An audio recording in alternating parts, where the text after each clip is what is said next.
हर हर महादेव भक्तों, भोले भंडारी सदा कल्याण करें इस सभी हमारे भक्तों का। तो भक्तों, हमें मालूम है कि आप सबको कर्जे से मुक्ति चाहिए। हमारे बहुत भक्तों ने कहा है कि हमने कर्जा लिया है और कर्जे से जल्द मुक्ति चाहिए। तो कर्जे से मुक्ति हम दिलाएंगे आपको। कर्जा होता क्या है? कर्जा एक ऐसी अवस्था है जिसमें आप दिन ब दिन घटते चले जाते हैं। कर्जा हमारे जीवन में, अगर कर्जा क्यों लेते हैं हम, जैसे हमने कभी गाड़ी खरीदनी है या कभी कोई स्कूटर खरीदना है, किसी का हमने देख लिया है, तो हम अपने हद से ज़्यादा उछलने की कोशिश करते हैं और उसको किसी ना किसी तरीके से पाने के लिए कुछ ना कुछ कर्जा ले लेते हैं। कर्जा लेना कोई बुरी बात नहीं है, पर अगर कर्जा सही दिशा को और सही टाइम में या सही कह सकते हैं काल में या सही समय पे नहीं लिया गया तो उसका प्रभाव बुरा पड़ सकता है।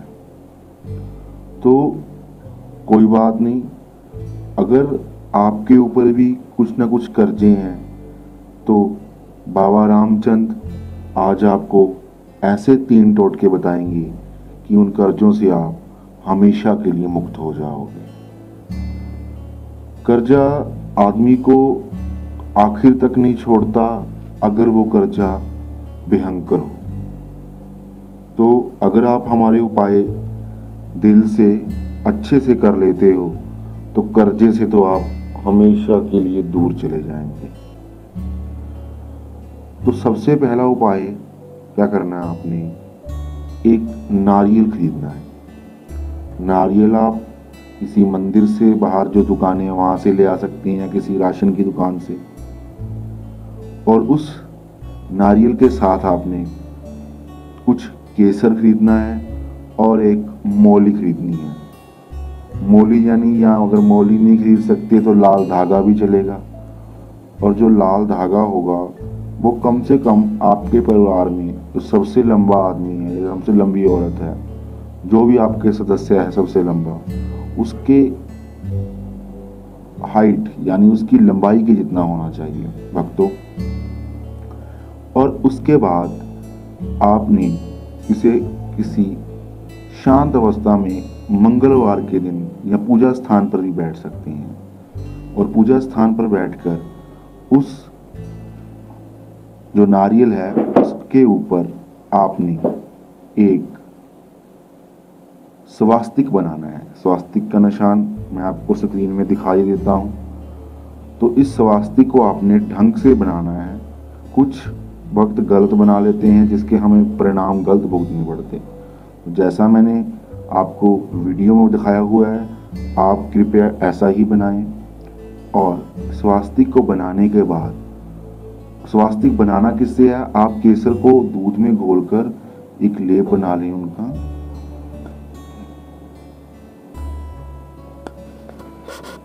और फिर उस लेप से आप स्वास्तिक बनाएं। उस लेप से आप ध्यान रहे अच्छा स्वास्तिक बनना चाहिए।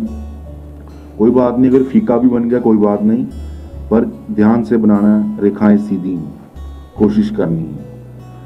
और उसके बाद उस मौली को उसके ऊपर बांध देना है।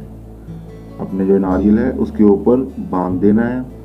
और अब उस नारियल को मंगलवार उसी ही दिन किसी नदी में भी और या फिर कुएं में, बहता पानी होना चाहिए, पानी चलता हुआ होना चाहिए।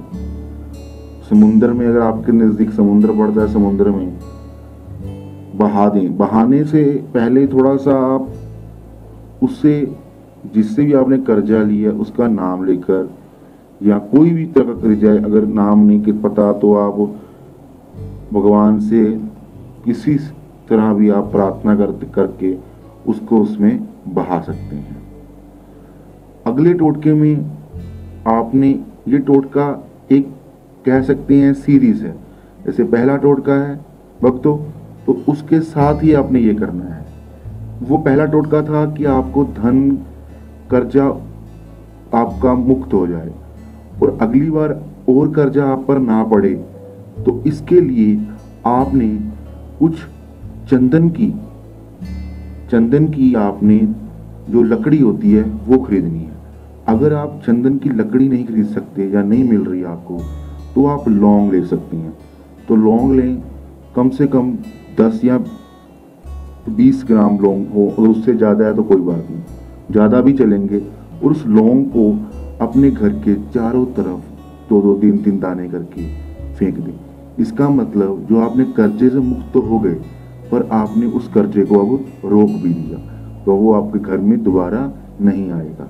चंदन की लकड़ी को भी आप थोड़े थोड़े टुकड़े करके आप घेर सकते हैं अपने घर के चारों दीवारी की तरफ, और आपको कर्जा नहीं पड़ेगा। तीसरे उपाय में क्या करना है, इस सूरत में क्या है, अगर आपको कर्जा लेना भी पड़ जाए, कई बार कर्जा मुक्त हो जाता है, दोबारा जरूरत पड़ जाती है, तो इस टोटके में मैं यही कहूँगा तीसरे में कि आप बुधवार के दिन ही कर्जा लें, और किसी भी दिन, खासकर मंगलवार के दिन कर्जा दोबारा ना लें, और बुधवार के दिन ही कर्जा लें। और टोटके आपके लिए लेके आऊँगा, और इससे अत्यंत लाभ हो चुका है कई भक्तों को। आप भी इसे आजमाएं और अत्यंत लाभ पाएं, और हमारे जो चैनल है, हमारे जो YouTube का चैनल है, उससे साथ जुड़ें और अपना जीवन सुखमय व्यतीत करें। तब तक फिर मिलते हैं और टोटकों के साथ। हर हर महादेव।